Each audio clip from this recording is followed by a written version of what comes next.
그럼 우리 박일영 교수님 앞으로 모시겠습니다. 반갑습니다. 방금 소개받은 짠돌이 박일영입니다. 제가 스위스에서 10년 동안 석사 박사 할 때에 제 지도 교수님이셨던 그 리카르트 프리델리라고 하는 교수님이 계셨는데요.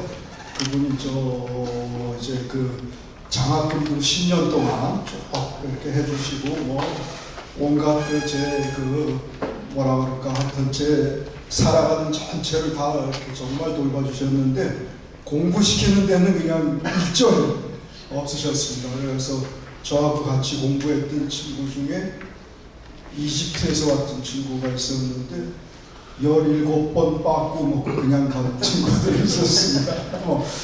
그러다 보니까 저도 알게 모르게 아마 그런 게 몸이 돼서 우리 총장님 누구시였죠? 송석철. 누구신지 아직 말씀 안 하신 누군지 모르겠습니다만은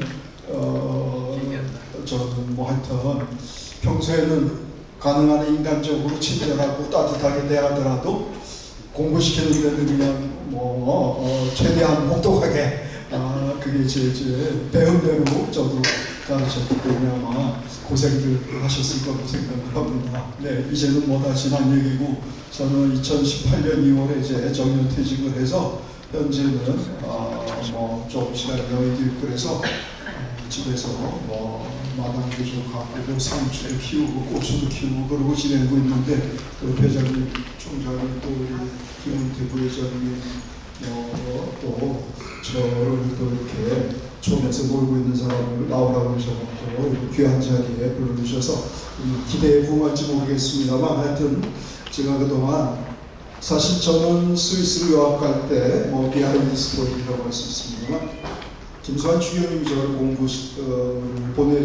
유학을 보내주신 장본인이십니다. 제가 78년도에 스위스로 유학을 갔었는데요. 저보다 앞서서 김정은 부제님이라고 계셨습니다. 혹시 그분 유고집을 읽어보신 분들 계신지 모르겠어요. 산, 바람, 하늘임 그리고 나라고 하는 유고집이 아주 유명한데 그 아버지도 유명하신 분이셨죠. 김홍석 판사라고 사도법관에서 우리나라 하여튼 요즘에 판사, 검사 얘기들이 지금 자꾸 나오고 그러는데 우리나라 하여튼 판사 중에 제일 훌륭한 분이셨다라고 우리나라 사법 역사상에 그렇게 꼽히시는 분 중에 한 분인데 그 아드님이셨습니다. 김정은 부제라고 오스트리아 인스브루크에서 공부를 하시다가 사제소품을 앞두고 알프스산 등반 중에 실족사로 세상을 아깝게 떠나셨던 그런 분이 바로 제 앞에 유학을 하셨는데 그 장학금을 스위스에서 이분이 받으셨습니다. 그러니까 방학 때 이제 학비가 모자라니까 아르바이트들을 하러 이제 다니지 않습니까? 이제 유럽에 유학을 갔을 때. 근데 이분이 우연히 어떻게 오신 게 스위스 시골 그 마을에 있는 병원에 와서 이제 그 오달이라고 하죠. 자벽구일 이런 거를 하면서 성당 미사에 가니까 그 스위스 본당 신부님이 신기해갖고 그때 70년대 초일 때 아시아 사람들도 잘 없었을 때 그 스위스 시골에 남모를 낯선 아시아 청년이 와서 매일 또 미사에 나오니까 이제 궁금해서 불러서 너 누구냐?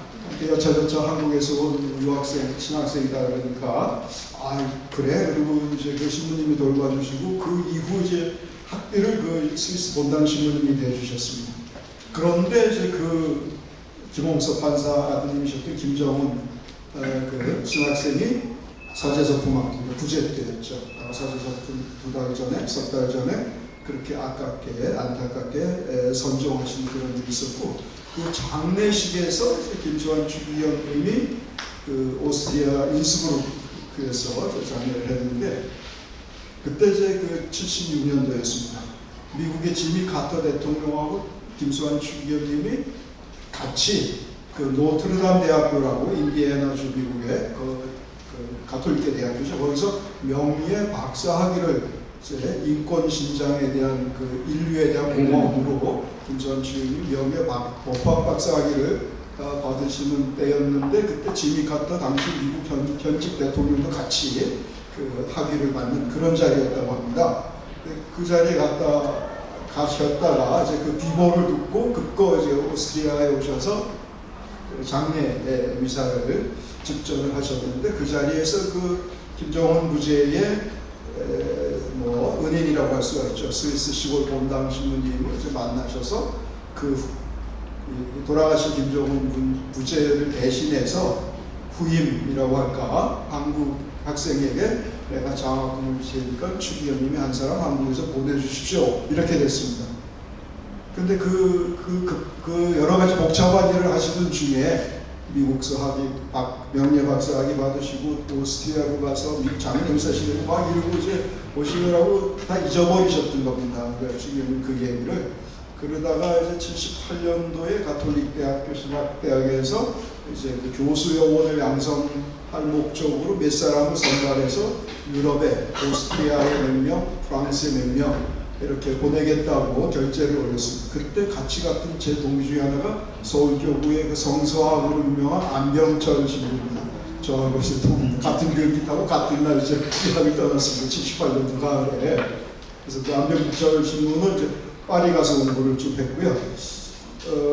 저는 이제 오스트리아로 가라고 해서 결재가 올라갔는데 그걸 그 재단 이사장이셨던 김수환 추기경님을 보시고 그때서 생각이 나십니다. 2년 전에 김정은 부제 장례식에서 내가 스위스 신부님한테 한 명 보내주겠다고 약속을 했는데 스위스로 보내주겠다고 했으니까 한 사람을 스위스로 보내도록 하시오 하고 이제 당시 가톨릭 대학교 학장 신부님에게 이제 결제를 이제 다시 돌려보낸 셈이죠. 그래서 다시 이제 부랴부랴 이제 꾸리게 된 게 파리로 3사람, 오스트리아로 3사람, 그리고 저만 이제 스위스로 가나 그래서 그러니까 저는 이제 오스트리아로 가야 되었던 운명이 갑자기 바뀌어서 김수환 추기경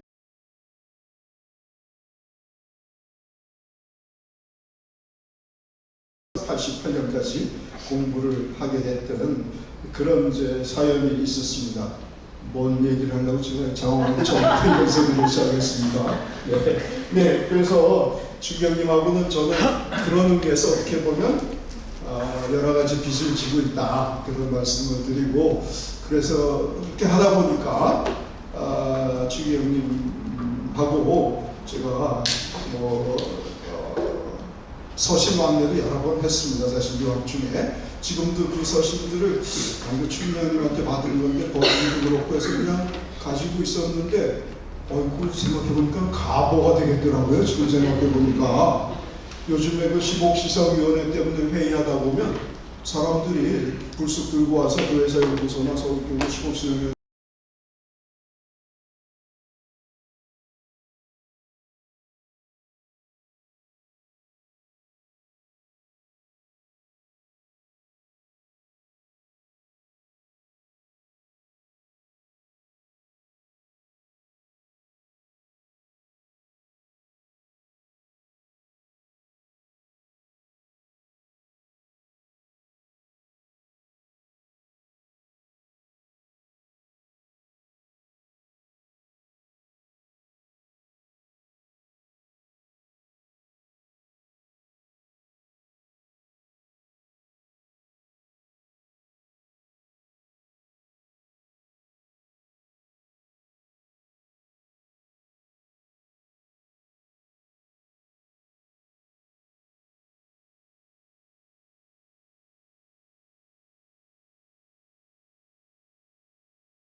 네, 돌아가신 김수환 추기경님은 국내에서 여전히 가장 영향력 있는 종교인이라고 꼽히고 있습니다.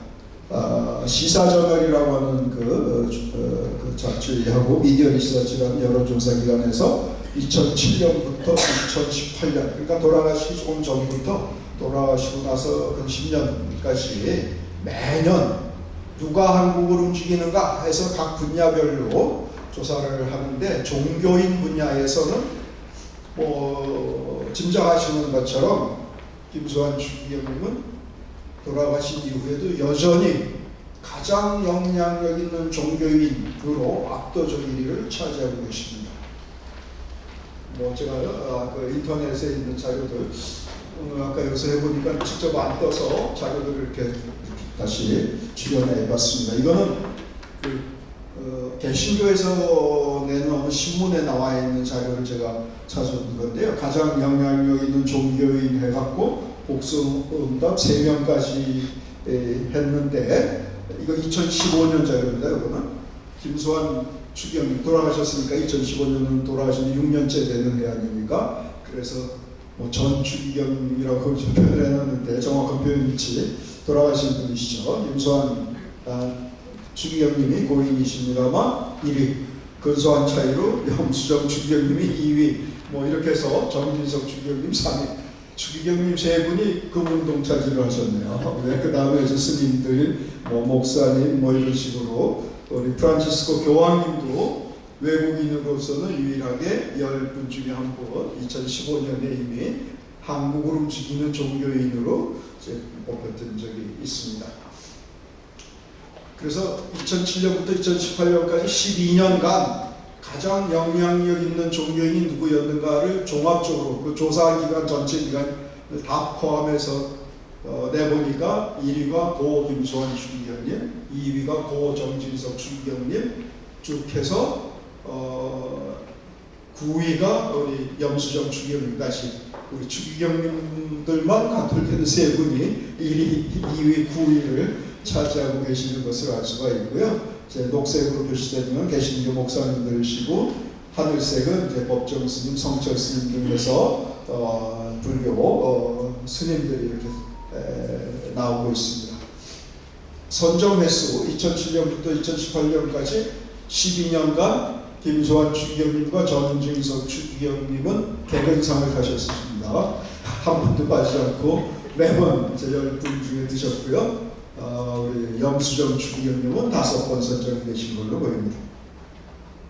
누적 지지율 2007년부터 2018년까지 어느 분이 가장 많은 지지를 받으셨나 보시면 김수환 추기경님이 343점, 정진석 추기경님이 상당한 차이를 두고 2위로 220점, 우리 염수정 추기경님이 조용기 목사를 건너뛰어서 4위로 110점을 득점을 하고 계시네요. 네, 이런 자료들이 나와 있는 걸 보면 우리 특히 김수환 추기경님은 돌아가신 분이시지만 여전히 한국 사회의 종교 분야에 가장 큰 영향력을 지금까지도 끼치고 계시다는 것을 아주 확연히 보여주는 자료가 아닌가 이렇게 보입니다. 네, 그래서 보니까 김수환 추기경님은 2007, 2008, 2010, 2011, 2012, 2013, 2015 그리고 이 조사가 된 마지막 해인 2018년도까지 1위 자리에 오르신 것을 확인해 볼 수가 있습니다. 네, 그래서 또 이렇게 수치로도 2007년에 김수환 추기경님은 50%, 정진석 추기경님이 18% 2위 이렇게 되어 있고요. 그 다음에 2008년에도 김수환 추기경님이 압도적 1위고요. 그 다음에 2010년, 2011년, 12년, 13년, 15년, 2018년까지 김수환 추기경님이 제일 영향력 있는 종교인, 이미 돌아가신 분이지만은 여전히 가장 영향력 있는 분이라고 이렇게 여론조사 결과가 나오는 것을 확인해 볼 수 있습니다. 네, 김수환 추기경님하고 우리 정진석 추기경님이 즐거운 모습을 보이고 계시네요. 이 조사를 분석한 분의 그 표현에 따르면 가톨릭은 한국의 뭐 3대 종교, 가톨릭, 개신교, 불교 중에 교세가 제일 적은 3대 종교 중에 제일 적은 종교지만 사회적 영향력은 가장 막강하다고 할 수 있다. 김수환 주기영과 정신석 주기영 같은 분들이 여전히 가장 영향력 있는 종교인으로 꼽히고 있는 것을 보면 가톨릭은 사회적 영향력에 있어서 한국의 어떤 종교들보다 앞서고 있다. 이렇게 이제 분석을 해놓기도 합니다. 그런가 하면 이제 김수환 주기영 같은 경우는 불교의 법정 스님이시죠. 법정 스님이 그 성북동에 유명한 그 요정자리에다가 그 요정을 하시고 할머니가 이제 그 전재산 수천억을 기부를 해서 거기다가 이제 절을 만들어서 길상사라고 해서 1994년도인가 그 이제 길상사가 처음 개원을 할 때 그때 이제 법정 스님이 김수환 주기영님 오셔서 축사해 주시면 좋겠다 해서 아주 기꺼이 주기영님이 가셔서 길상사의 개원을 이제 축하해 주셨고 그 자리에서 아마 법정 스님하고 두 분이 이제 즐겁게 인사하시는 그런 장면인 것 같습니다.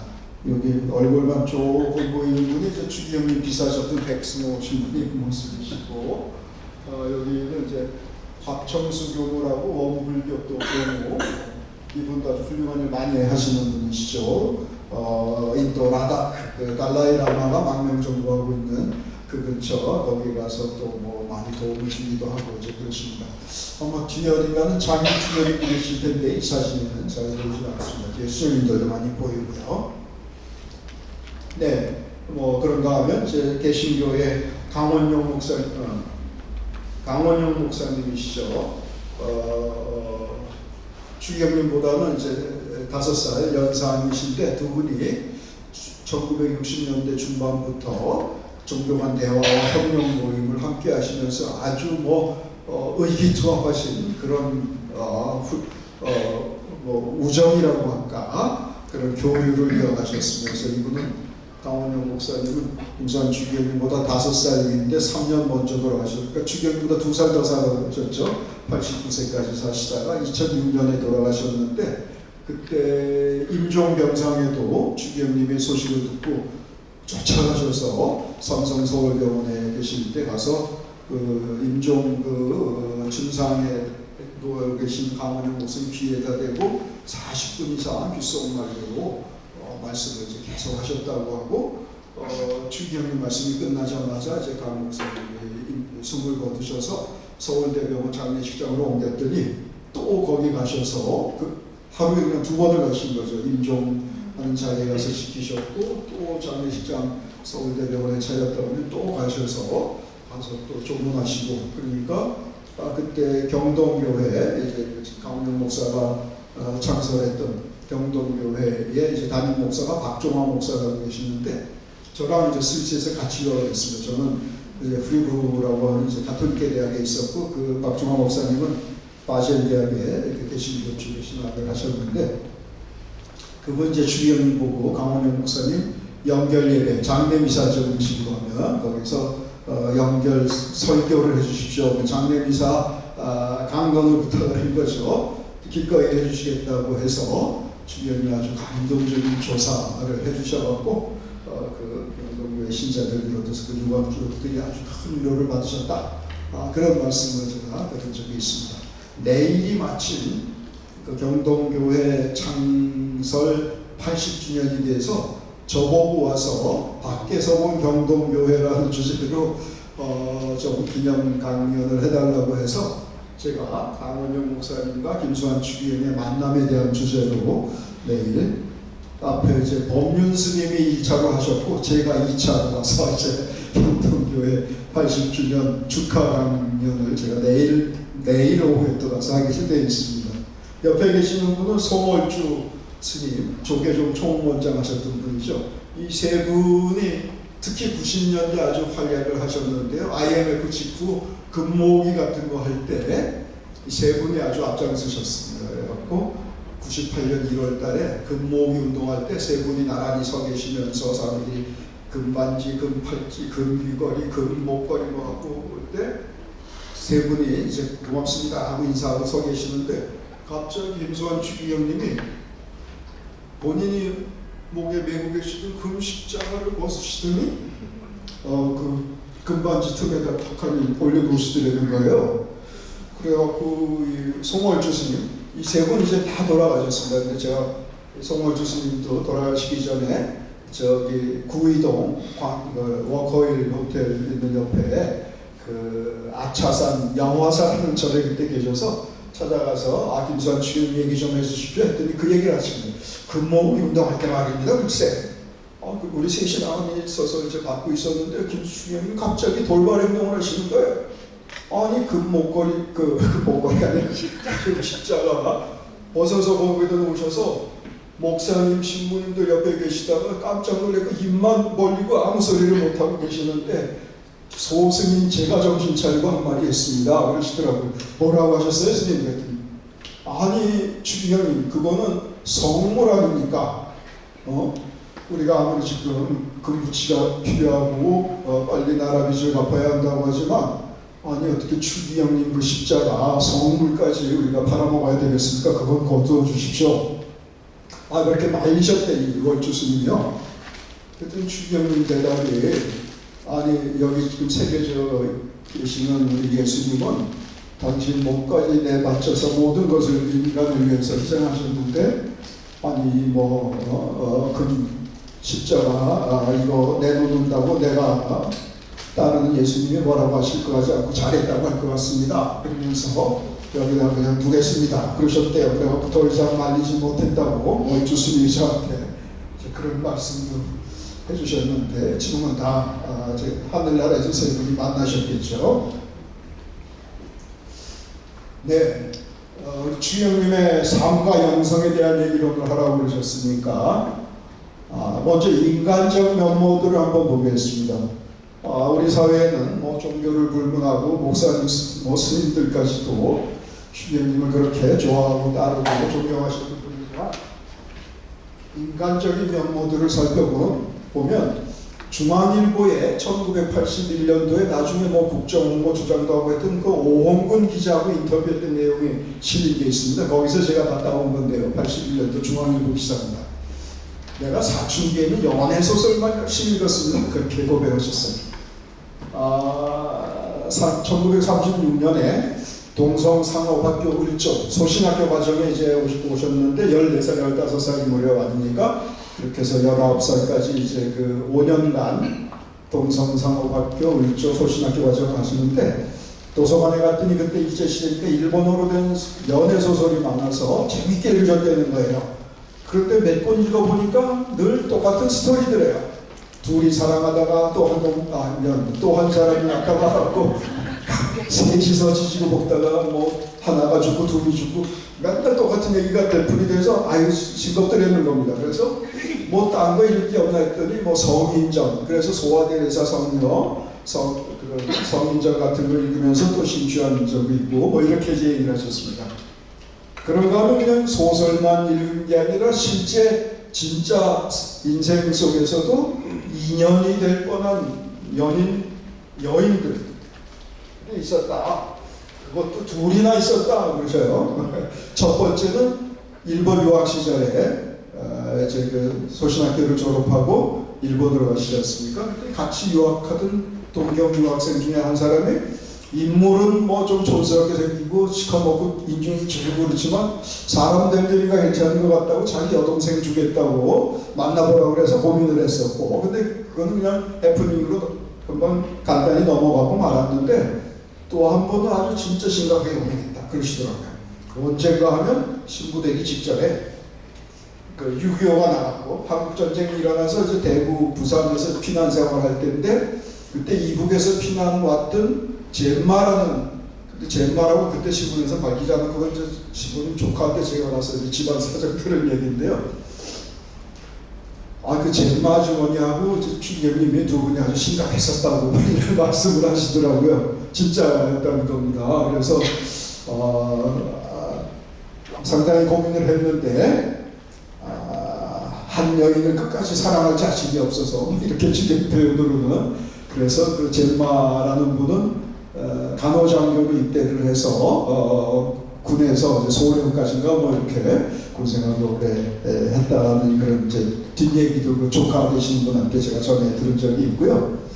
그러니까 신부가 되는 걸 늘 망설이셨다는 게 추기경까지 되신 분이니까 뭐 신부 정도 쉽게 되셨다라고 사람들이 그렇게 생각을 하기 쉬운데 그게 아닙니다 뭐 이러시면서 여러 번 그런 고비가 있었는데 첫 번째는 얼떨결에 어머니가 이제 신부 되면 좋겠다 뭐 형하고 둘이 신부 돼봐라 뭐 이러니까 얼떨결에 신학교 왔는데 조금 머리가 크면서 이게 과연 나의 길인가 싶어서 꾀를 내셨다는 겁니다. 그래서 뭐라고 이제 해야 될까 생각해 보니까 그냥 가겠다 그러면 학교에서도 안 보내줄 것 같고 또 집에 가도 뭐 어머님이나 어른들한테 경을 칠 것 같고 하니까 아프다 그래야 되겠다.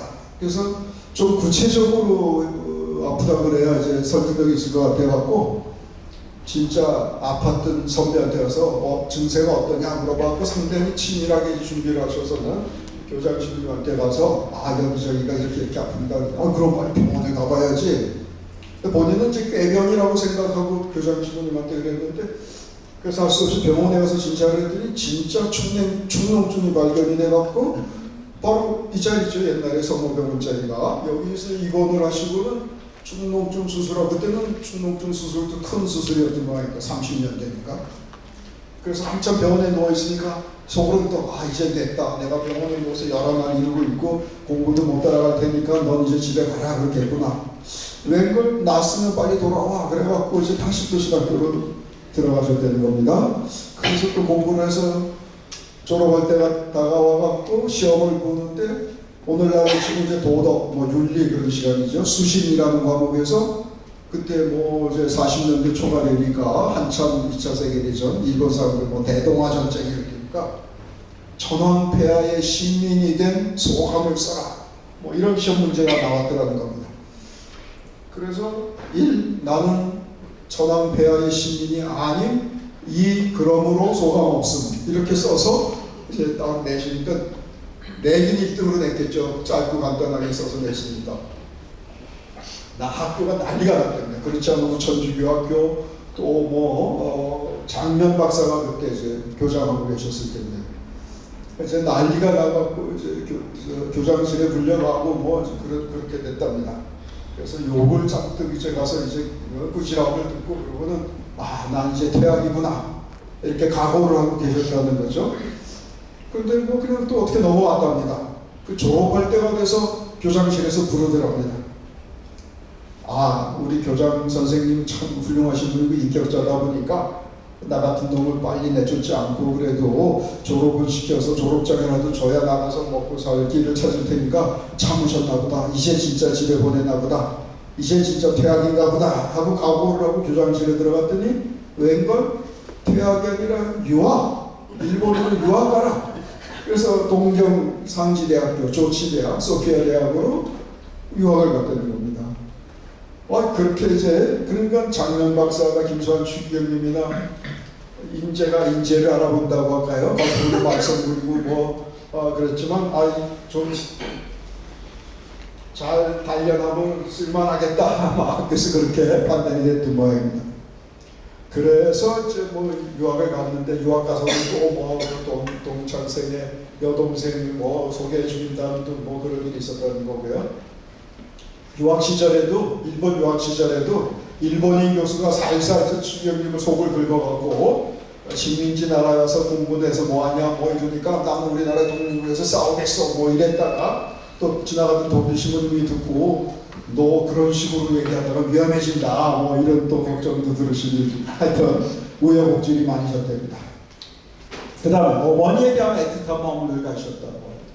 이 얘기는 제가 전승규 신부님이라고 서강대 경영학과를 나오시고 늦게 신부가 되셨다가 의정부교국의 자원에서 가르치셨던 분인데 간암으로 50대 초반에 이제 돌아가셨는데요. 그 전승규 신부님이 추기경님을 은퇴하시고 나서 아주 극진히 이렇게 돌봐주셨어요. 그래갖고 추기경님하고 얽힌 얘기 있으면 좀 해주세요 그랬더니 어느 본당에 오셔서 이제 강연을 해주시는 걸 제가 가서 들었는데 저녁 노을을 좋아하신 김수환 추기경이라고 하는 주제로 말씀을 하시더라고요. 그래서 조명로는 또 느닷없이 왜 주객님 좋아하셨나 했더니 그게 사연이 있더라고요. 어린 시절에 주기경님 이제 그 경북 군위 용대리라는데 그 제일 큰 누님하고 그 누님 부부가 옹기장수를 하던 그 동네 가서 이제 같이 사셨는데 어머니도 이제 그 집안이 비난하니까 이제 뭐 보따리 장사 광주 일부 가서 그 장사하고 저녁 늦게 오셨다는 겁니다. 그러면 혼자 집을 지키던 막내 김수환 이제 어린이가 언덕에서 어머니 오시는 거 이제나 저제나 하고 기다리면 저녁 노을이 빨갛게 서산에 물들면 그때 어머니가 저 멀리 보이면 이제 쫓아가서 어머니 품에 안기는 그런 옛 기억이 있어가지고 지금도 어디 가면 저녁 노을이 아름답습니다 하면 만사 제쳐놓고 이제 찾아가셨다는 거예요. 그래갖고 한 번은 이제 안면도 꽃지 해수욕장에 낙조가 아름답습니다 하고 누가 해갖고 전승기 신부님을 재촉해서 그 꽃지 해수욕장에 그 저녁 노을 보러 갔다 오시면서 벌어지는 에피소드들을 또 아주 재밌게 말씀해 주신 적이 있었습니다. 그 얘기까지 다 하자면 너무 길었을 것 같아서 그렇게 어머니에 대한 애틋한 마음이 노을을 좋아하시는 모습으로 이렇게 나타난 적이 있다. 지금도 주님께 용서를 빈다. 나중에 이제 동영상으로도 한번 주경 육성을 통해서 보시겠습니다만 남들은 훌륭하시다. 뭐 우리나라의 뭐 국민의 아버지 같은 분이다. 가난한 이를 위해서 사신 분이다. 인자한 미소가 아름다운 분이시다. 뭐 이러고 이제 말씀들을 하시지만 민주화에 앞장서신 분인데 나는 주님께 대죄인이고 무릎 꿇고 용서를 비는 것밖에 할 게 없는 내 인생을 나보고 점수를 매기라면 100점 만점에 50점이면 뭐 될까? 뭐 이렇게 말씀하셨던 그렇게 주님께 용서를 빌고 있다라는 말씀을 하셨습니다. 본인은 그러시지만 정작 우리 현대사에서 갤럽 같은 데서 한국 갤럽에서 조사한 내용을 보면 김수환 주기이 우리 현대사에 어떤 위치를 차지하는가? 라고 했더니 종교 지도자로서 기여하신 바 크다. 63%. 아까 12년 동안에 돌아가시고 나서도 10년까지 계속 1위를 부동의 1위를 지고 계신 걸 봤죠. 우리가 사회 문제 해결에 아주 큰 기여를 하신 분이라고 답변한 사람들이 30% 정도가 됐다는 겁니다. 돌아가신 직후에 그 이제 여론조사 기관에서 자유연사 김수환 주기경 이름을 들으면 머릿속에 어떤 이미지가 그려지느냐라고 물어보니까 첫째가 인자와 무슨, 둘째가 가난하고 약한 자들을 위한 삶. 이 두 개를 합하면 55.1%가 되네요. 그러니까 제일 먼저 떠오르는 것이 반 이상이 인자한 미소와 가난하고 약한 자들을 위해서 사셨던 삶을 보여주신 분이다라는 이미지가 강하게 사람들 머릿속에 들어있다는 것이죠. 세 번째로 종교 지도자, 존경스러운 민주화 공원, 국민의 아버지 같은 분, 평화를 이룩하신 분, 나라의 큰 어른, 검소하신 분, 바른 말씀을 하시는 분, 이런 이미지들이 떠오른다라고 답변이 나와 있습니다. 네, 그리고 김수환 주경을 존경하십니까? 조금 싱거운 질문이죠. 그런 질문을 했더니 87.7%가 10사람 중에 9사람 가깝게 존경한다라고 답을 했다는 거죠. 아마 이런 질문만 갖고는 좀 싱겁겠죠. 이건 아마 빌드업하기 위한 뭐 이런 질문이라고도 기술상의 뭐 그런 질문이겠죠. 그 다음 조문 가고 싶으셨으니까 김수환 주경님이 2009년 2월 16일에 돌아가셨으니까요. 조문 가고 싶으셨습니까? 했더니 전국의 10명 중에 7분이 조문 가고 싶었다 라고 답변을 했습니다.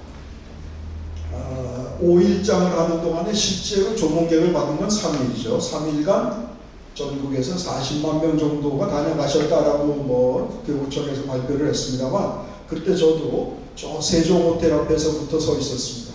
그때 그 아까 저랑 유학동기 안병철 신부가 서울교구 사무처장에서 백이 좀 있어갖고 얘기했으면 그냥 옆으로 들어갈 수 있었는데 일부러 줄을 서봤습니다. 이 사람들이 왜 여기 이러고 서 있나 저도 좀 느껴보고 싶었습니다.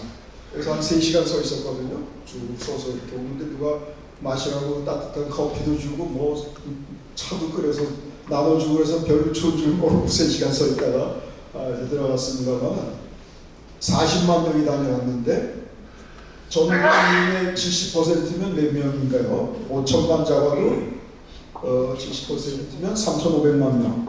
그런데 그 중에는 한 번만 왔다 가신 게 아니라 원주의 진광고등학교라고 가톨릭에 사는 학교가 있는데 거기 교감 선생님은 초등학교 5학년짜리 아들 내리고 매일 저녁 왔다 가셨답니다. 원주에서부터 서울까지.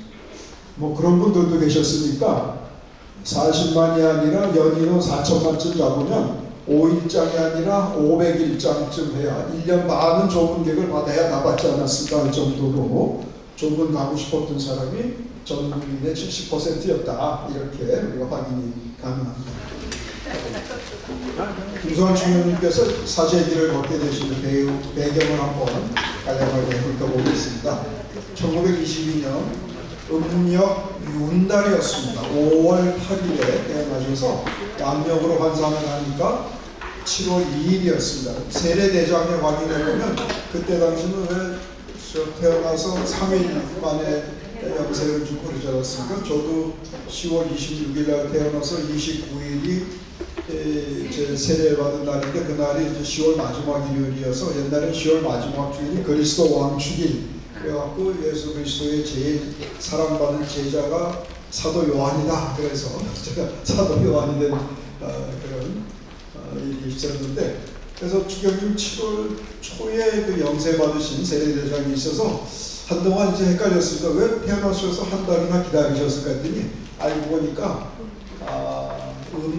윤달이었습니다.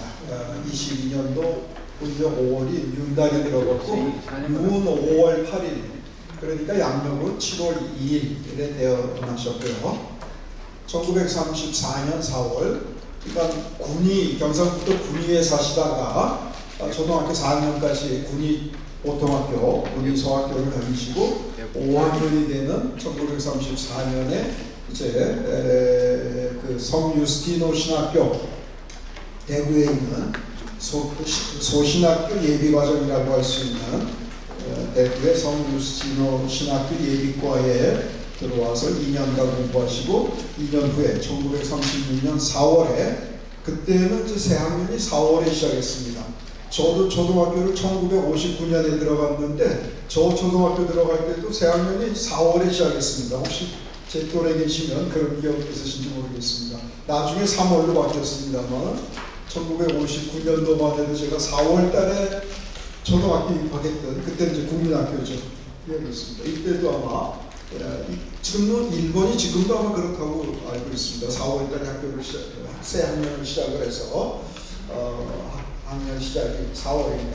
34년 4월에 대구 성유스티노 신학교 예비과 그리고 2년 후 1936년 4월에 동성상업학교 을쪽 소신학교 입학 그리고 1941년에 동성상업학교 을쪽을 5년 만에 졸업하시고 그해 4월 1941년 4월에 일본 동경의 상지대학교 일본말은 조치 다이학교에 입학을 하시고 그 다음에 1944년 1월 달에 학도병으로 강제 징집돼서 태평양의 지치시마라고 하는 섬에서 일본군 학도병으로 있다가 미군이 진주하면서 포로가 됐고 포로가 된 이후에 낙하산을 타고 떨어진 미군 조종사 행방을 찾는데 일본군들이 잡아먹었지 않습니까? 그래갖고 그 조종사의 행방을 미군들이 찾는데 그 얘기를 여기서 우리가 해줄 수 없다. 한국인들은 따로 격리해달라. 그래갖고 한국 사람만 따로 임선 주임님 주선해서 따로 포로 수용소를 격리하고 그러면서 이제 그 증언을 하게 되고 그러다 보니까 이제 이 사람이 제대로 얘기해 줄 수 있는 사람이다 해서 괌에서 지치시마에서 괌으로 옮겨가지고 그 전쟁 전범 재판의 증인으로 1947년까지 괌에 2년간 머무시다가 이제 귀국을 해서 1947년 가을부터 다시 가톨릭대학 옛날 성신대학 신학교죠. 해바드는 지금 가톨릭대학교 신학대학 그걸로 복학을 하셔서 공부하시다가 51년 9월에 대구에서 사제사통을 받으시는 그런 이제 과정을 거치십니다.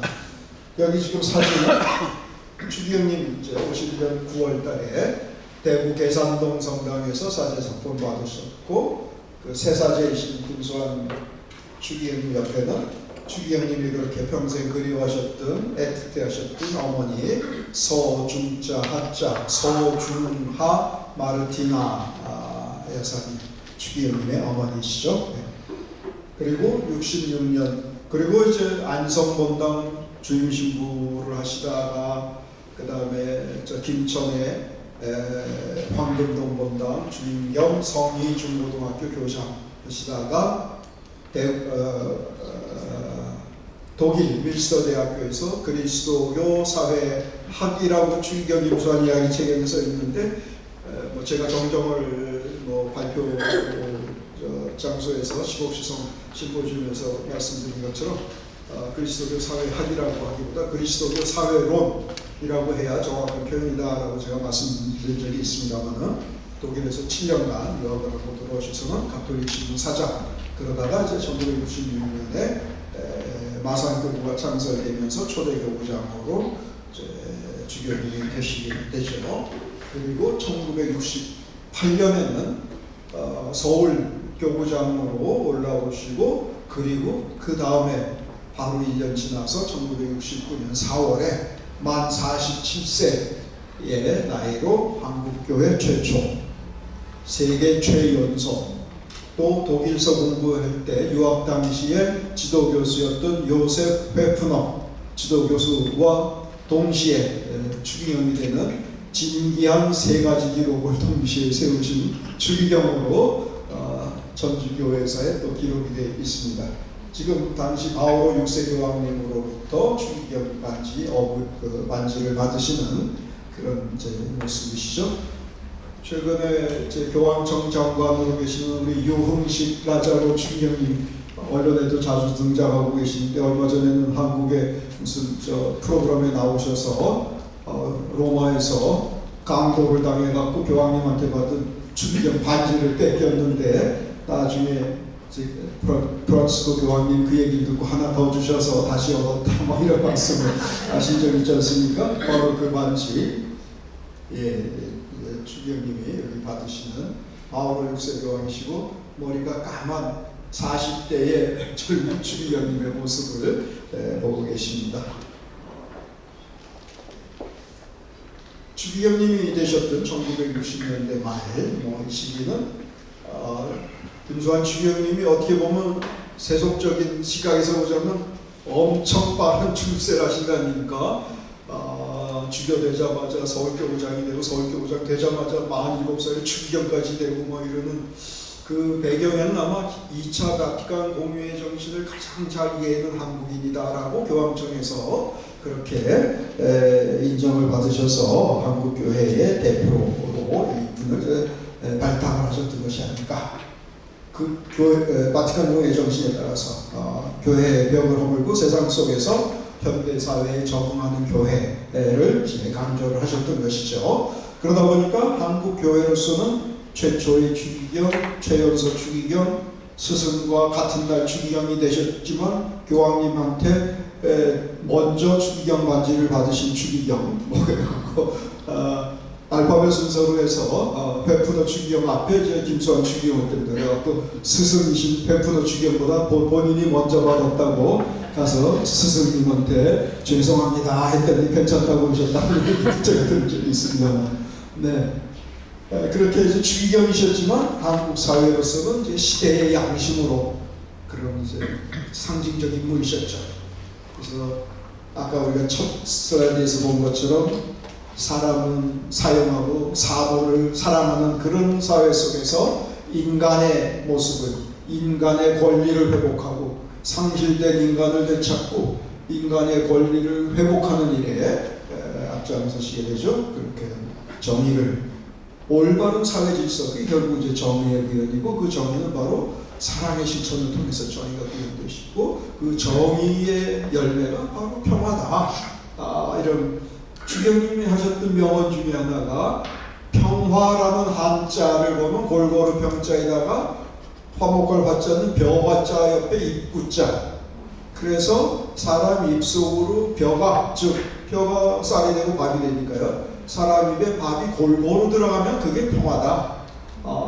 그렇게 되풀이를 하시면서 그 정의가 구현되었을 때 평화는 실현되는 것이다. 이런 말씀을 제 골고루 제 부의 배분 배고픈 사람 없이 공동체가 함께 행복한 사회, 뭐 더불어 잘 사는 사회, 뭐 이런 걸 이제 말씀하셨다고 생각이 되고요. 특히 이제 1987년 한국 사회의 그 민주화가 이루어진 이후에는 민족의 화해와 일치 쪽에 한마음 한몸 운동이라든지 장기 기증 운동이라든지 이런 데 앞장서시고, 보통 유명 인사들 높은 사람들이 뭐 그런 데 사인하고 이벤트하고 나면 그냥 그러고는 유야무야 흐지부지 되는데, 주기경님은 89년도에 내가 장기 기증하겠다 사인하시고 20년 후 돌아가실 때 그대로 약속을 지키셨죠.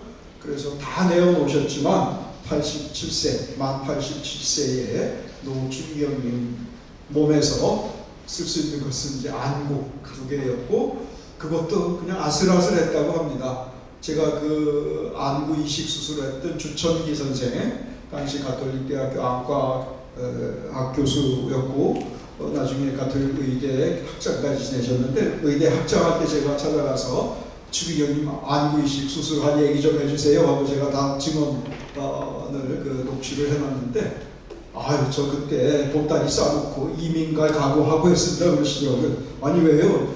당대 우리나라 최고 안과 의사로 손꼽히셨지 않습니까? 그랬더니 그게 아니고요, 주기경님 안구를 조사해봤더니 아슬아슬했습니다. 안구 두께가 이식이 될까 말까 아주 아슬한 상황이어서, 만약에 전 국민이 보고 있는데 주기경님 안구 꺼내서 다른 사람 이식 실패해갖고 유리병에 넣어갖고 의대 무슨 실험실에 갔다가 전시해놨다 그랬다, 나는 한국에서는 의사 노릇도 못하니까 이민간 각오하고 했습니다. 근데 다행히 잘 돼서 2사람에게 하나씩 이식을 했고, 그때까지만 해도 제가 인터뷰한 것이 2014년이었는데 이식 수술하고 5년이 지났지만 여전히 그 2분이 주기경님의 안구로 잘 보고 계십니다 하는 증언을 제가 제출을 해놓은 적이 있습니다.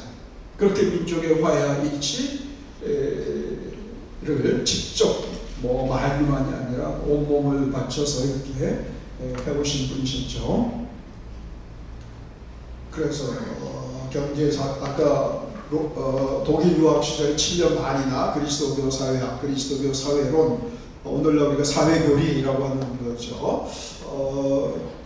열심히 공부하셨던 이유는 그 우리나라에 대한 관심, 단지 교회의 어떤 수적 성장뿐만 아니라 교세 확장뿐만 아니라 우리 사회가 다 한국 사람들이 모두 다 하느님의 자녀로 하느님의 뜻에 맞게 잘 살 수 있는 그런 관심과 열정을 가졌다고 생각할 수 있죠.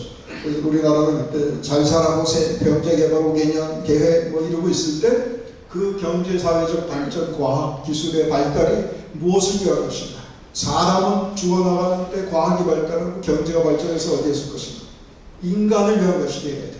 인간이 제일 우선 순위에 있고, 인간을 위한 경제, 인간을 위한 사회, 인간을 위한 과학, 기술이 되어야 된다라는 것을 힘주어 말씀하셨고, 그러기 위해서는 인간의 권리가 상실되지 말고 회복되어야 되고 정의가 사회에 구현되어야 하겠다라는 것이 주기경님의 일관된 그런 입장이셨다고 할 수 있겠습니다.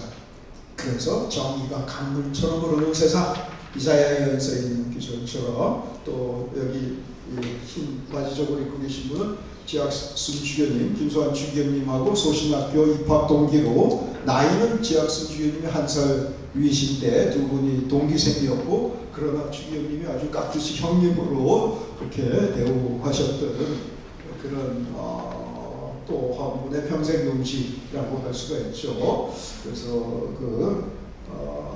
뭐 부패한 군사 독재에 대한 항거를 하시다가 한국 주교님 최초 정부 공무원님이라고 할 수 있죠. 그러니까 그 영어의 몸으로 감옥에 갇히신 그런 주교님이셨지 않습니까? 그래서 그 김소환 주교님 백박도력 하셔가지고 감옥에서 풀려나시던 날 주기경님이 가서 반갑게 맞이하시는 그런 모습입니다. 되겠습니다. 하이라이트 장면이라고 할 수 있죠. SBS TV 화면에 캡처인데요. 주교님 돌아가시고 추모 영상이 공중파 방송마다 저마다 이제 내보낼 때 SBS TV에서 내보냈던 이제 영상 중에 하나인데, 경찰이 들어오면 맨 앞에 내가 있을 것이고 그 뒤에 신부들, 그 뒤에 수녀들이, 그리고 그 뒤에 학생들이 있을 것이다. 나를 밟고 수녀들, 신부들을 밟고 나서 당신들은 젊은이들을 만날 수 있을 것이다.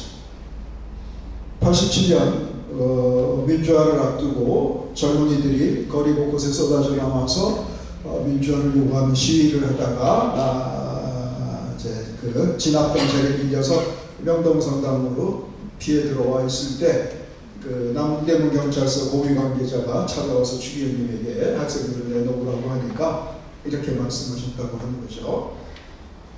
그러니까 자기도 마음대로 못하겠고 이제 청와대에 보고를 해서 잘 얘기가 돼갖고 학생들은 무사히 버스 한 대마다 신부님 한 분씩 타가지고 귀가 조치가 안전하게 잘 됐고, 그리고 한국 사회는 그 이후에 이제 그 민주화의 길을 들어서서 오늘날 우리가 누리고 있는 그 체제가 바로 87 체제라고 하는 그런 민주화 체제를 이룩하는데 김수환 주기님의 아주 큰 공이 있으셨다, 명목적이 되었다라고 후대에 이제 전문가들이 평가를 하고 있는 것이죠. 이렇게 민주화가 된 이후 주기현님의 관심사는 아까도 우리가 안구의 심수를 말씀드린 것처럼 민족의 화해와 일치라든가 한마음 한몸 운동 같은 걸 통해서 동서로 나뉘고 남북으로 갈린 그런 우리 한민족의 화해 일치를 위해서 종교를 의논하고 개신교 목사님들하고 불교 스님들하고 원불교 교부님들하고도 스스럼 없이 함께 하시고, 강원영 목사님, 송월주 스님, 법정 스님, 또 원불교의 아까 보였던 박청수 여자 교무님 이런 분들하고 굶주리는 북한 동포들을 위해서 옥수수죽 보내기 운동하시느라고 이제 직접 옥수수죽 떠서 드시는 장면도 보여주시고 이랬던 일들을 우리가 기억하고 있습니다. 그렇게 원칙과 진실이 지켜지는 사회의 시대를 위해서 정말 많은 애를 쓰셨던 분이 바로 우리 김수환 주기님이시다. 승리자가 아니라 자신을 최대한 낮춘 하느님의 모습 그대로 질그릇, 옹기 같은 분이라도 우리가 평가할 수 있겠습니다. 스스로 호도해서 옹기라고 지으셨죠. 말년에 주변에서 사람들이 주경님 우리 전통에 우리 관습에 따르면 이제 연세가 드시고 또 그런 사회적으로 지위가 있으시고 그러면 이름 석자를 한 무리에 올리는 게 송구스럽고 해서 잘 그렇게 안 합니다. 호를 하나 정해주시면 김수환 하는 것보다 그렇게 호를 부르면 그럴 듯합니다. 그러니까 그래? 그러면 뭐라고 하지? 하시다가 옹기라고 할게 해주셨더니 옹기가 뭐예요? 몰라? 질그릇. 우리 부모님, 우리 누님 옹기장수였어. 우리 할아버지도 쫓겨다니면서 옛날에 밖에 있을 때 옹기장수하고 사셨고, 성경에도 보면 그 질그릇에 대해서 얼마나 좋은 말이 많아. 그래서 나 옹기할래 그러셔서 호도 옹기로 정하셨고, 나중에 북방 선교, 북한, 중국, 몽골 선교하기 위해서 공부하는 신학생들을 위한 장학회도 그래서 유일하게 주기현님 살아계실 때 만든 단체가 주기님 기념단체가 옹기장학회이지 않습니까? 바로 그런 모습대로 최대한 자신을 낮추는 온 세상 사람들이 그리워하는 분, 위인이신 분, 아버지 같은 분, 민주화에 공헌을 하신 분 그러는데 본인은 하느님 앞에 대죄인이다. 무릎 꿇고 용서를 믿는 것밖에 내 할 일이 없다. 라고 하시는 자신을 최대한 낮춘 모습이다. 이렇게 이제 말할 수 있을 것 같습니다. 저한테 보내주셨던 크리스마스 카드 중에 82년도 카드에 예수님께서 탄생을 예수님의 탄생을 우리가 지금 기뻐하고 있지만 그분이 승리자 왕이 아니라 십자가에 달리신 그런 치욕스러운 모습으로 돌아가신 것을 우리가 생각해야 되네. 영광 속에 그분을 보려고 해서는 안 되네. 이런 카드를 크리스마스 카드 저한테 보내주셔서 그때는 이게 뭔 소린가 했는데 지금 이제 어렴풋이 이래 그래서 그런 말씀하시는구나 라는 생각을 하게 됩니다. 주기경님 그 문장이죠. 이게 어떻게 보면 이제 유럽식 관습인데 귀족들이나 주교가 되고 나면 이런 자신의 상징을 나타내는 그림을 이제 문장이라고 하죠. 위에 모자는 이제 위에서부터 보죠. 주교의 권위를 의관을 갖춘다. 우리 교회 저분도 그런 말 하는 것처럼 모자라고 하면 이제 주교의 권위를 상징하고 그 밑에 술이 이제 5단으로 있는데 3단이면 주교, 4단이면 대주교, 5단이면 주기경이라고 합니다. 그리고 방패, 가운데 방패 모양이 있고 왼쪽에는 빨마가지라고 하는 가지, 나무 가지죠. 그거는 이제 순교자의 모습을 얘기할 때 빨마가지를 들고 있는 것을 이제 순교자를 상징하는데 한국교회가 바로 그런 순교자들의 비유에 세워졌다 하는 걸 상징한다고 하고요. 오른쪽은 삼각산, 서울을 상징하는 삼각산이고 그 위에 떠 있는 별은 성모 마리아, 원죄 없이 잉태되신 성모 마리아를 주보로 모시고 있는 서울대교구의 모습을 나타낸다고 합니다. 그리고 그 밑에 있는 글씨는 좀 뭉개져서 안 보이는데 여기 프로모비스 프로물티스라고 라틴어로 되어 있습니다. 너희와 모든 이를 위하여 성찬기도문 중에 미사전례에 성찬기도문에 나오는 그 기도문인데 그거 이제 본인의 평생 그 사모표로 하셨죠. 마산교구장이 되셨을 때 1966년에는 너희와 많은 이를 위하여, 라틴어의 본래 뜻이 그겁니다. 프로모비스는 너희를 위하여, 프로물티스는 많은 사람들을 위하여인데 마산교구장 시절에는 너희와 많은 이를 위하여라고 하셨다가 서울교구장으로 오시면서는 약간 고쳐서 많은 대신 모든 이라고 바꿨습니다. 그래서 너희와 모든 이를, 누구 빼놓지 않고 세상 사람 모두를 위하여 하나님이 십자가에 달리신 모습으로 세상에 오신 것처럼 나도 그런 정신으로 살겠다라는 이제 각오를 나타내고 계신다고 하겠습니다. 은퇴를 하시죠. 1998년 만 30년간 서울대교구장직을 물러나시고 은퇴하시고 나서는 사실은 국가고시를 준비를 하셨습니다. 한동안. 그런데 보기 좋게 실패하시죠. 운전면허. 네. 76세가 되신 주기경님이 운전면허를 취득해서 경찰을 하나, 주경표도 티코를 한 대 사서 방방곡곡 내가 김삿갓처럼 돌아다니겠다. 주경님이 어디 이제 해외에서 엽서를 쓰실 때, 답장 같은 거 쓰실 때 친한 분들한테는 로마에서 김삿갓 이렇게 써서 보내주셨어요. 주기경 김사관이 아니고 진짜 김삿갓 노릇을 하고 싶으셨나 본데 몇 번 연습은 하셨다고 그래요. 그 해화동 신학교 주교관에 계시면서 신학교 운동장에 신학생들 다 비상 걸려갖고 비켜 하고 이제 운동장에서 끝까지 연습하고 오셨는데 연세도 있으셨지만 은퇴하셨다고 이제 가만두지 않고 세상 사람들이 버림받은 고아들, 소외된 노약자들, 외국인 노동자들, 정치인들까지 노무현 전 대통령이 후보 시절에 찾아왔던 얘기를 그 정동채 전 장관, 그 당시 문화부 장관 하셨던 그분한테 가서 들었는데 그분이 후보 시절에 해화동으로 은퇴하신 김선 주연님을 찾아왔답니다. 그래서 그분이 이제 뉴스토라는 세례명으로 천주교 신자하셨잖아요. 부산에서 인권 변호사 할 때 손기인 신부님한테 이제 감화를 받아서 신자가 되셨는데 신앙 생활을 열심히 안 한다는 소문을 들으셨는데 주연님이 하나님이 계신 걸 믿습니까? 하고 이제 단도직입적으로 그 노무현 후보한테 물어보니까 노무현 대통령이 희미하게나마 믿습니다. 그렇게 대답을 했대요. 그렇게 정동채 장관이 옆에서 궁시렁대면서 아니 믿으면 믿는다고 그냥 말씀하시면 되지 희미하게 또 뭐예요? 주경님 앞에서 그러니까 아니 그래도 주경님 앞인데 내가 솔직하게 믿어야 되지 않겠습니까? 그런 일화도 있고 그러니까 온갖 사람들 다 찾아오는 바람에 국가고시는 실패하셨습니다. 옹기장하게 만드셔서 한승수 전 국무총리가 초대회장을 하셨고 나중에 이제 박신영 공신을 지금까지 꾸준히 하고 계시죠.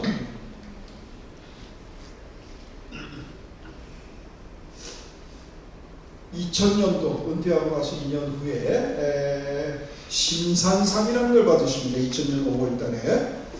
심산이라는 분은 이제 김창숙이라고 성균관대학교를 창설하신 분이고 우리나라의 이제 근현대 유학자 중에 대표적인 일제시대 때 독립운동도 하시다가 고문도 당하시고 뭐 이러셨던 분인데 그 심산 김창숙 선생을 기리는 심산 김창숙 기념회에서 2000년도의 수상자로 김수환 추기경님을 결정을 하고 추기경님에게 심산상을 드리겠다라고 하면서 두 가지를 걱정을 했답니다. 이 심산상 기념사업회에서 첫째는 상금을 많이 못 드리는데 우리가 뭐 돈이 별로 없어서 상금 많이 못 드리는데 700만 원 드리는데 추기경님한테 이거 너무 결례가 아닐까요? 하고 걱정을 하셨다고. 그리고 또 하나는 심산상 받으시는 분들은 수유리에 있는 심산 선생님 산소에 가서 묘지에 절을 한번 하셔야 되는데 추기경님 보고 남의 종교, 남의 대학 그 설립자 산소에 가서 큰절하시라고 하는데 그게 될까? 뭐 그러셨는데 흔쾌히 그러셨다고 했습니다. 그래서 상을 받으셨고 2000년 5월 24일 날 수요일까지 가셔서 심산 선생님 묘지 앞에 무릎 꿇고 큰절까지 하셨습니다. 저 뒤에 서 계신 분은 최승용 신부님이시라고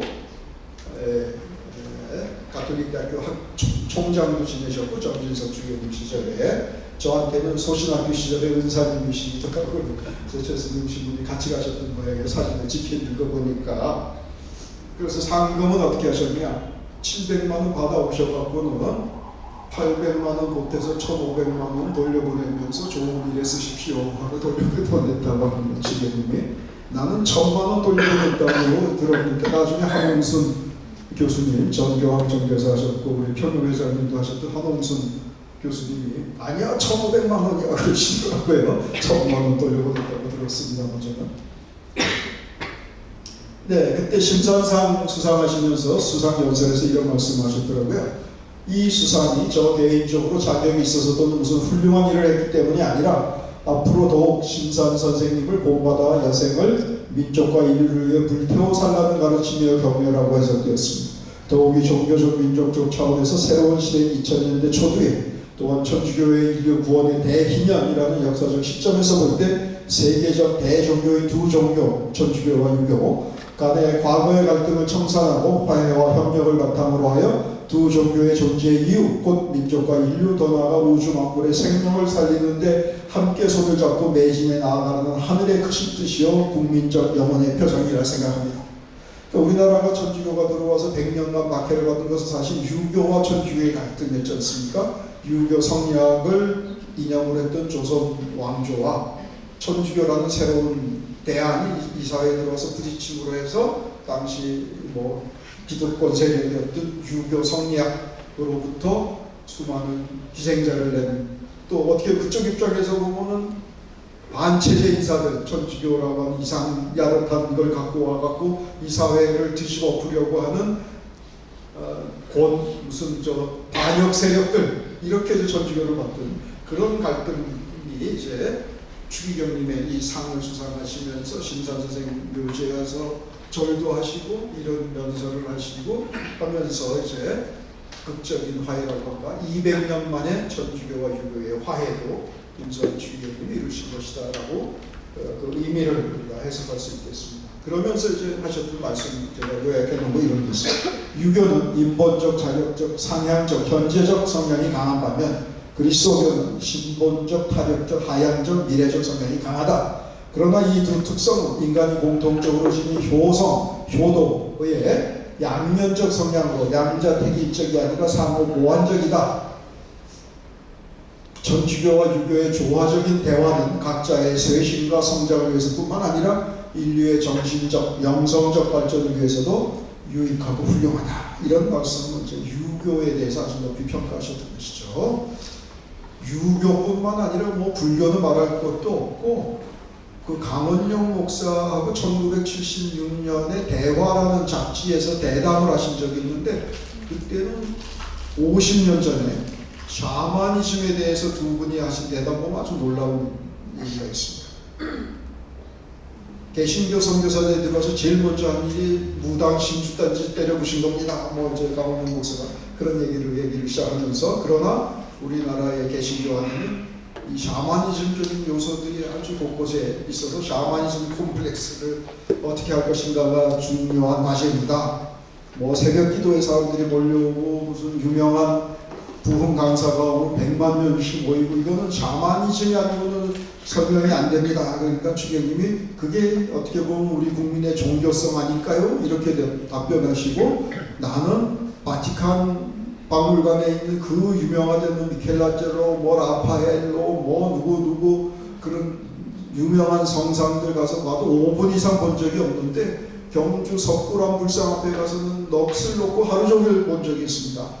내 속에는 아마도 샤머니즘의 피, 불교의 피가 흐르고 있는 것 같습니다. 이런 얘기를 50년 전에 1976년에 그렇게 하셨습니다. 그러니까 주님님은 정말 어떻게 보면 스케일이 시시하지 않은, 강원영 목사 아드님이 그런 두 분은 스케일이 시시하지 않았습니다. 뭐 그런 얘기를 하셨는데, 유교든 불교든 심지어는 샤머니즘에 대해서까지도 그 안에서 우리가 각자의 세신과 성장을 위해서 배울 것은 받아들여야 된다. 그러니까 그것이 이제 현대 선교에서는 상호 선교, 일방적 전도가 아니라 무조건 내 말만 믿고 내가 하는 얘기만 따르라 하는 일방적 전도, 개종을 강요하는 전도가 아니라 서로 주고받는 뭐 상호 선교, 왜 학교에서도 학생과 선생은, 학생은 앉아서 배우고 선생은 서서 배운다. 교합 상자 가르치고 배우는 것이 함께 성장한다. 뭐 이런 얘기를 하는 것처럼 선교도 그런 의미에서의 상호 선교, 이런 의식이 이미 오래전부터 주교님 같은 분들에게는 있었던 것으로 보입니다. 마지막으로 주교님께서 우리에게 남긴 과제 한번 찾아보겠습니다.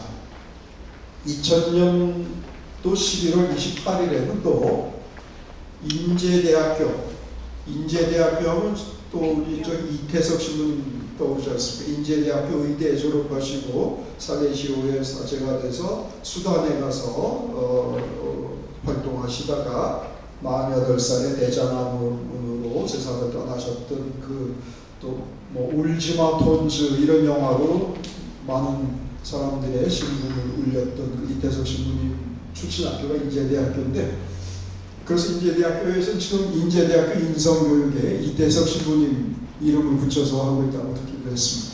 2000년도에 김수환 주교님에게 인성대상, 인성의 함량에 공헌 있으신 분에게 드리는 상을 김수환 주교님에게 드리면서 어제 하셨던 말씀인데요. 수락 인사 말씀에서 이렇게 말씀하셨습니다. 정직과 성실 및 근면, 우리 개개인이 참된 인간이 되기 위해서 반드시 살아야 할 덕목이요, 우리 사회가 보다 인간답고 진실되며 정의롭고 상호 간의 신의와 협력이 두터운 사회로 변화하고 우리나라가 세계화 속에서 빛나는 대한민국으로 발전하기 위해서 절대적으로 필요한 가치관입니다. 흔히 21세기는 정보와 국제화 시대로서 치열한 경쟁의 시대일 것이라 말합니다. 그리고 그 경쟁에서 이기는 힘은 경제력과 첨단 기술을 많이 꼽습니다. 그런데 저는 정직과 성실이 가장 기초적이요 가장 큰 경쟁력이라 믿습니다. 한국인 모두가 정직하고 성실하여 세계가 한국 사람은 정직하다 믿을 수 있다 하고 한다면 얼마나 큰 힘입니까? 우리는 이 도덕적 힘으로 어떤 시련도 난관도 극복할 수 있을 것입니다. 동시에 각 개인도 인간으로 행복할 것이고 사회도 밝아지고 나라도 세계 속에 신임도도 높아져서 크게 발전할 수 있을 것입니다. 2000년도 가을이라고 하면 IMF 그 외환위기 이후로 우리나라가 아주 큰 고통 속에 있다가 막 헤어나가기 시작하던 그런 무렵이었고, 뭐 금모기 운동 당시 그때 이런 말씀 드렸습니다만은 이렇게 지금 목에 걸고 계신 금십자가 주교님이 내놓으셨던 뭐 그런 일화도 있었던 것처럼 주교님께서도 요즘에 뭐 우리 K컬처, 한류가 전 세계를 강타하고 있다 그러는데 주교님 말씀대로 한다면 K-팝, K-드라마 뭐를 넘어서서 K-스피릿, 한국 사람이 전 세계에 나가서 떳떳하게 내세울 수 있는 정직하고 성실하고 인간을 우선으로 하는 그런 올바른 가치관을 세계에 펼칠 수 있다면 세계 속에 시민도도 높아지고 인류 시민 대접도 받을 수 있을 것이 아니겠는가. 그것이 주기님이 아마도 마지막으로 우리에게 과제로 남겨주고 가신 그런 말씀이 아닐까, 그런 생각을 하게 됩니다.